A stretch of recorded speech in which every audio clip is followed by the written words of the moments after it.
Hi, I'm Mark Hershey, host of Movified, your one-stop solution to learning the ins and outs and some of the funny stories of the moving world. Today I got a great guest here, Nate Becker. Why don't you go ahead and introduce yourself? Thanks.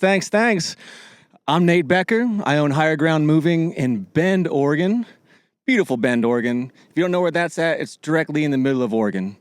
Right, left, right, top, down, right in the middle.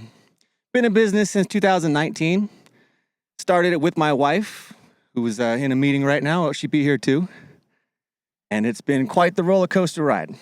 I can only imagine, especially even being involved with your wife in the business. You know, you're going to see and you're going to go through some interesting conversations. Always. Yeah. They always say that saying, right? Like, don't bring work home with you. Oh, work. There's nothing but work. I work in the field handling that. My wife works in the field handling packing, and she does all the estimates. She's the salesperson. So when I go home, I talk to her about the awesome client we just had. And when she goes home, she does the same. Next thing we know, we're eating dinner, talking about food, going to sleep, brushing our teeth, talking about not food, about work. Everything's work, work, work. There's no separation. There's no separation. I feel And like it's hard. I feel like you need a vacation, my friend. I feel like I'm at vacation right now. Yeah. So before we kind of dive into a couple questions, my number one question I love asking is, what do you usually find on a move? Now, forget what's happening underneath a mattress, maybe course. moving that dresser. Oh, yeah. But we also work in a lot of storage facilities. Yeah. So is there anything bizarre? You're moving out a customer or like a gold mine that you found something, you're like, oh, can I keep this? We find weird things all the time. I mean, we're not going to talk about what we find under the beds. We find things. We live in a very gun-friendly state. Just the other day, we found an M16. Wow. Yeah, we moved a dresser. It made a weird clunk. We checked it first, and there was a secret drawer with a full-on M16 in it, which was pretty amazing. Jeez. We've had, that's actually not the first time we've found that kind of stuff.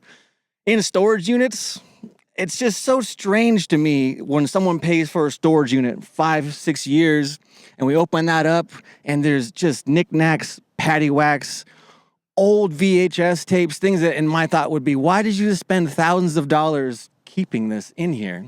One person's garbage is another person's treasure. Truth. And we're going to move it like it's grandma's china no matter what. That's right. I love it. And that's why they go to you. Amen. That's right. Now, back to working with your wife. You guys have started off a moving company. Yep. And it was full gusto. Like you guys just, boom, skyrocketed. You guys are like best friends forever. This is the best. There's no arguments. Well, I'll tell you, we started it together. It was a lot of stress that I was bringing home. So in order to distance herself, she went and did her own thing so we can actually have real income. Because just relying on me and my moving company that I started out of my house with no truck, just renting, wasn't going to bring us a ton of money. At least she didn't quite believe it. I believed it from the beginning. She says she believed it. We'll see. And she had trust in you. She had trust in me. Now, but I was able to court her back into the business to now take care of the things that are really hard for me. I'm air-brained and scatterbrained, and I'm kind of all over the place. And she's my rock tied to my ankle. No, she's my rock that keeps me steady. And without her, the business wouldn't be the same, because I need her input, which is so different than mine. Right. So different. And it's nice, right? Because then you can bounce off ideas off each other. It can. But setting boundaries, we've all talked about this before. It's so hard to learn how to set boundaries with your business partner, especially if your business partner is in bed with you and you're just talking about business again. It's always business. And that separation almost caused divorce? Maybe that's a big word. But that lack of separation between work and home caused a big rift, for sure. Now, that probably happens whether you're working together with or any sometimes with partner. any business partner. Is there a tool or like a breathing exercise, a time that you sectioned out in the day that says, all right, babe, phones are put away. Well, we're not going to talk about moving. Yep. We're going to talk about like maybe a next vacation. We have to be intentional.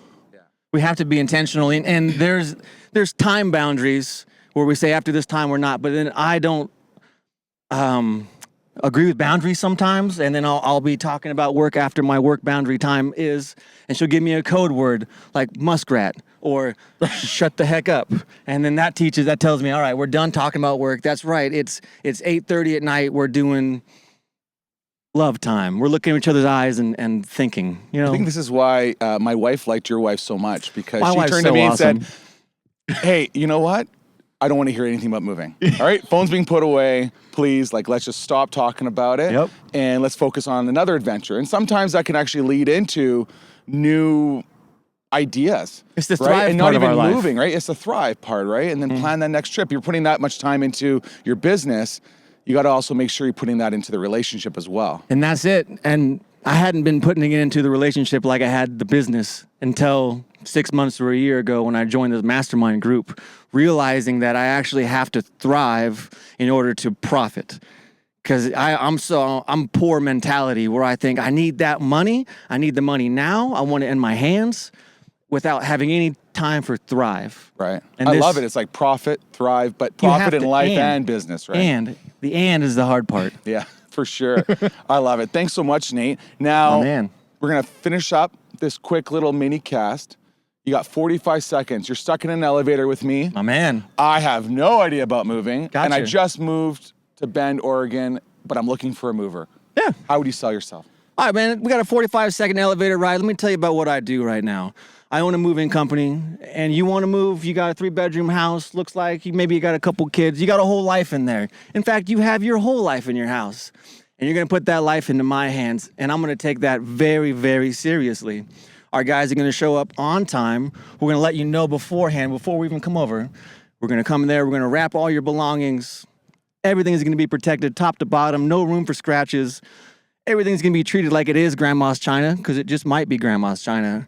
Our guys are trained to treat everything like it could be so important to. We don't know what's important to anybody. Your belongings will be well taken care of with us. I love it. I'm hooked. I'm ready to move to Bend. Let's do it. All right, let's do it. That wraps up this short mini cast for Movified. I'm your host, Mark Hershey. Like it, subscribe it. Follow us along on Instagram, on YouTube, on Spotify, Let's go. Apple Podcasts, wherever you want to see us. We're here, and we'll see you next time. Thanks.